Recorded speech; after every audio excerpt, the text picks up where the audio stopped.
Od danas pa do 8. svibnja imate priliku isprobati najfinije slavonske delicije ispred zgrade županije, gdje se održava manifestacija Dani Slavonije i domaće je domaće.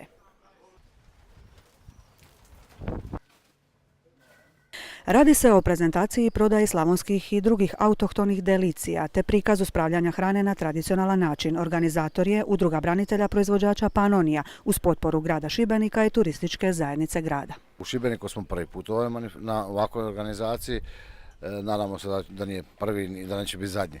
Ali evo, udruga 6 godina okuplja 32 stalna člana. Znači to su OPG-ovi, to su tvrtke, to su domaće radinosti, gdje dajemo naglasak na branitelje i članove njihove obitelji. Čućemo se mirisima i okusima, naravno poslije mirisa dolaze okuse. Evo, danas svaki dan ćemo spremati slavonski grah, slavonski čobanac i kupus sa kobasicom. CO2 kiseli kupus. Gdje je čobanac? Čobanac je završava se, kuha se još. Skoro gotov. Grah je već skuhan. O, kako to lijepo izgleda. To mora da je ukusno samo tako. Pa mora biti ukusno kad ima i buncek unutra.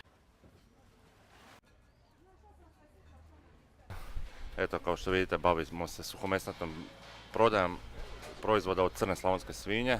U čemu je razlika crna svinja ili? Crna i bijela svinja. Pa prva razlika glavna je u ishrani. Crne svinje se ne hrane na isti način kao što se hrane i obične svinje. Njih se treba ipak držati na otvorenom, u šumi, da se hrane žirom. Mi im još dodajemo uz prehranu sa žirom, mi im dodajemo lubenice, kad je sezona lubenice. A najveća razlika je naravno u kvaliteti mesa. Ja sam to htjela pitati, znači li to bolja kobasica, bolja salama? M što je bolje, M je kvalitetnije. Radimo zlatovez, ručni rad, radi se preko papira. Znači kako se rade slavonske nošnje, tako mi radimo.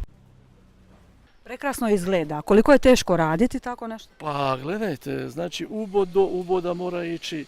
Ovako za jednu ovakvu sliku trebate jedno 5 dana raditi po 5-6 sati.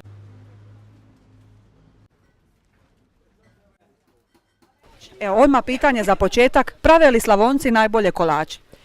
Pa ja mislim da tradicija postoji i potvrđeno je, kupci znaju da su slavonski kolači najbolji. U čemu je tajna? Pa tajna je u recepturi i u domaćim proizvodima, naravno orah, lješnjak, domaća jaja i naravno ručni rad. Osim brojnih delicija, specijaliteta tradicionalnih slavonskih, bit će ovdje i zabave, kako to Slavonci najbolje znaju.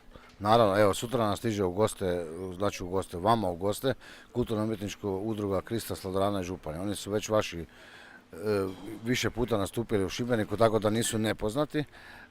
Oni će imati sutra navečer, znači u petak i u subotu navečer cjelovečerni koncert, splet slavonskih plesova i kola. Vrijeme je, nažalost, danas pokvarilo atmosferu ove manifestacije, no narednih dana svakako dođite ispred zgrade županije, probajte odličan slavonski čobanac i neka druga jela pripremljena po starinskim, već zaboravljenim receptima, ili se jednostavno nadivite raznim rukotvorinama. Mora biti veselo. Došli smo da budemo veseli, zaboravimo brige bar na par dana. A mi Slavonci ćemo to dignuti gore. Vi najbolje znate kako. Apsolutno. Oh, oh, oh.